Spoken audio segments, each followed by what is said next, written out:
भगवान श्रीकृष्ण भन्नुहुन्छ तिम्रो जीवनमा दुःख धेरै छ तर नआत्या। यो दुःखले तिमीलाई जीवनमा धेरै कुरा सिकाउँछ। सुख मान्छेलाई किन आउँछ थाहा छ? भगवान भन्नुहुन्छ सुख मान्छेलाई परीक्षा लिनको लागि आउँछ।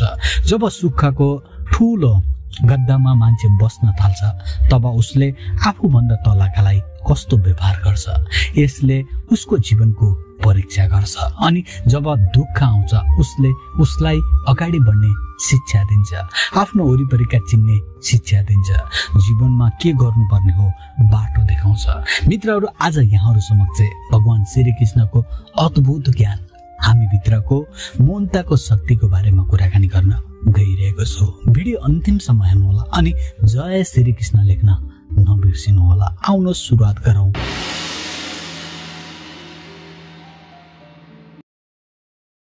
मौनताको शक्ति भगवान श्रीकृष्णको जीवन बदल्ने, शान्त बढाउने, धीर रहने गहिरो ज्ञान आज यहाँहरू समक्ष प्रस्तुत गर्दैछु।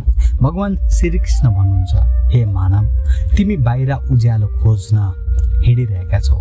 तिमी जुन उज्यालो बाहिर खोज्न हिँडिरहेका छौ त्यो उज्यालो तिम्रो भित्र छ, तिम्रो आत्मामा छ, तिम्रो धड्कनमा लुकेर बसेको छ। यसलाई तिमी बाहिर खोजिरहेका छौ, तिमी भौतारिरहेका छौ किनकि तिमी आफैसँग एकछिन मौन बसेर आफ्नो उज्यालो प्रकाशलाई हेर्न डराइरहेका छौ। जब तिमी डराउँछौ तिमी भित्रको शक्ति आफैभित्र दफन हुँदै गइरहेको हुन्छ। सुन, मौन भनेको खाली चुप बस्नु मात्र होइन। मौन भनेको त्यो क्षण हो जब तिम्रो आत्मा तिम्रो झुट अहमसँग बिदा लिने अवस्था हो। झुट अहम भनेको के हो? तिमीले आफै निर्माण गरेका बाहिरका भौतिक वस्तुहरू जुन दिगो छन्, जुन अमर छन् भन्ने सोच तिमीले बनाएका छौ, त्यहीसँग तिमी चलिरहेका छौ, हिँडिरहेका छौ। जस्तै तिमीले पैसा कमायौ, त्यो पैसालाई नै तिमीले सब थोक ठानिरहेका छौ। जस्तै तिमीले मसँग यति पैसा छ भनेर देखाएका छौ, त्यो पैसा आज तिमीसँग छ, भोलि त्यो पैसा तिमीबाट टाढा पुग्छ। जब टाढा पुग्छ तिमीले आज सोचेका थियौ यो पैसाले म माथि छु भन्ने, तर एक दिन जब त्यो टाढा पुग्छ, सम्बन्ध होस् त्यो पनि टाढा पुग्छ, कुनै पद र प्रतिष्ठा होस् त्यो पनि टाढा पुग्छ। कुनै खेलाडीले आज धेरै गेमहरू जित्यो तर उसको गेम सधैँ त्यसरी नै जित्न सक्दैन, त्यो पनि एक दिन तल खस्छ। मैले यो भनिरहेको छु कि अहम भनेको जब हामीले ती उपलब्धिलाई आफ्नो ठान्छौँ, सब थोक यो मेरै हो भन्ने लाग्छ, त्यो उपलब्धि अहम हो। एक दिन त्यो झुटो जमिनमा बेलुन थ्याच्च थेचरेर फुटे जसरी हावा बाहिर जान्छ र त्यो बेलुनका साना साना टुक्राहरू यतातत्र छरिएर रहन्छन् जसको कुनै अर्थ रहँदैन। त्यसरी नै मैले तिमीलाई त्यही भनिरहेको छु, तिम्रो झुटो अहमलाई समातेर नबस। मनको शक्तिले त्यो अहमलाई चिरा बनाइदिन्छ किनकि त्यो झुट हो। झुटमा कति समय मान्छे टिकेर बसिरहन सक्छ र मौनताको शक्तिले त्यसलाई फुटालिदिन्छ र तिम्रो परिचय सत्यतासँग गरिदिन्छ। म कहाँ छु तिमीलाई थाहा छ, म तिम्रो हृदयको कुनामा बसिरहेको छु, तर तिमी मलाई खोज्न टाढा टाढा मन्दिर पुग्छौ। फुलका सुगन्धहरूमा, चन्दनका रसहरूमा तिमीले मलाई खोजिरहन्छौ, तर हे मानव, म तिम्रो हृदयभित्र बसिरहेको छु। हे मानव, वास्तवमा जीवनलाई बुझ्न के चाहिन्छ तिमीलाई थाहा छ? हे मानव, धेरै पुस्तक जीवन बुझ्नलाई चाहिँदैन। तिमीले आफैलाई एकान्तमा एकछिन अवलोकन गर, के गरिरहेका छौ, कसरी जिइरहेका छौ, के यसरी जिउनु नै ठिक हो? थोरै आफैलाई निहाल। प्रत्येक प्रश्नका उत्तर छिटो दिन जरुरी छैन। तिमी त्यो प्रश्नमा लामो समयसम्म टिक्ने प्रयास गर। यही टिकाउले नै तिमीलाई मौनताको शक्तिसँग परिचित गराइदिन्छ। तिमीभित्र सत्यता प्रकट हुँदै गइरहेको हुन्छ। एकपल्ट तिम्रो आमाको नयनलाई निहालेर हेर, आँखाले धेरै मौनताको शक्ति बताइरहेको हुन्छ। साँचो ज्ञान के हो तिमीलाई थाहा छ? साँचो ज्ञान त्यो हो जहाँ प्रश्नहरू मौन हुन्छन् अनि उत्तरहरू केवल अनुभूतिमा प्राप्त गर्न सकिन्छ। जस्तै आमा र बच्चा बीचको सम्बन्धमा आमाका प्रश्नहरू मनमा हुन्छन् अनि छोराछोरीका उत्तरहरू अनुभूतिमा हुन्छन्। हे मानव, जुन दिन तिमी आफैसँग एकान्तमा रमाउन थाल्छौ त्यही दिन म तिम्रो साथी बन्नेछु, तिम्रो प्रिय मित्र बन्नेछु, तिम्रो प्रिय सारथी बन्नेछु, तिम्रो प्रिय मालिक बन्नेछु, तिम्रो प्रिय दास म नै रहनेछु। तर तिमी भागिरहेका छौ कोसँग थाहा छ?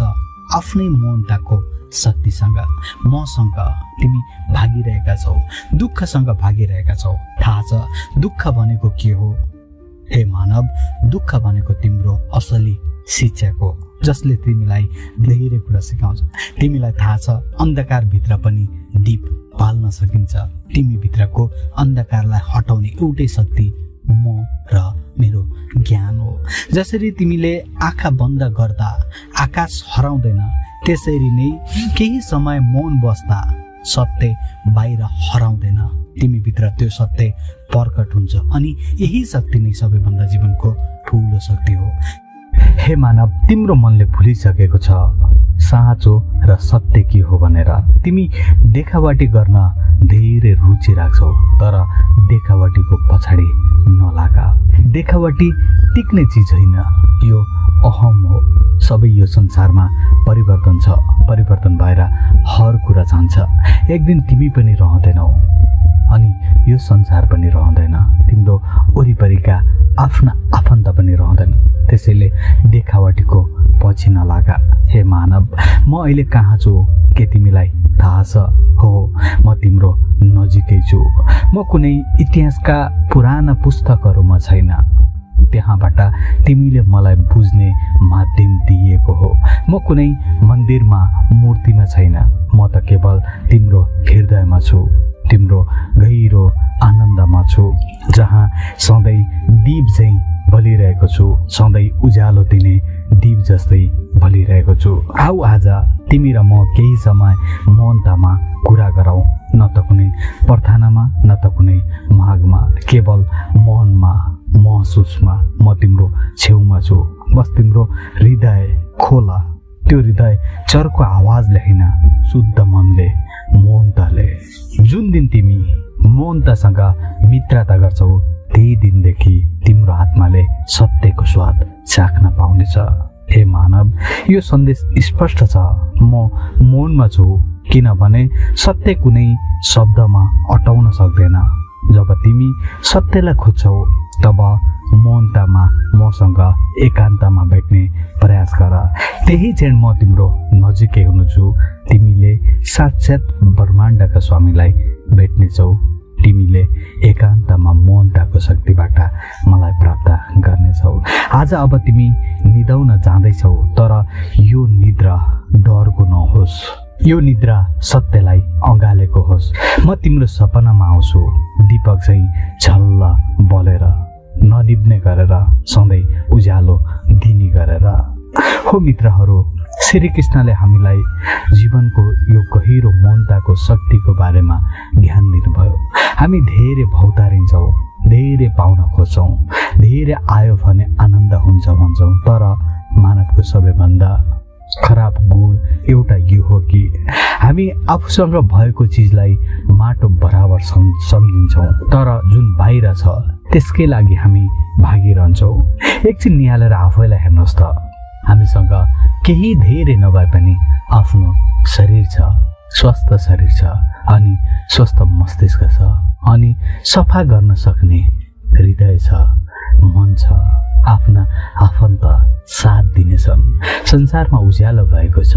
बिहानदेखि बेलुकासम्म आफ्नो जीवनलाई शानदार बनाउने बाटाहरू छन्, ठाउँहरू छन्, तर पनि हामी यी ठाउँहरूको खोजी गर्न छोडेर, आफैलाई योग्य बनाएर अगाडि बढ्न छोडेर अरूलाई खुट्टा तान्न, लडाउन, ढलाउन, गिराउन नसक्ने बनाउन कोसिस गरिरहन्छौँ।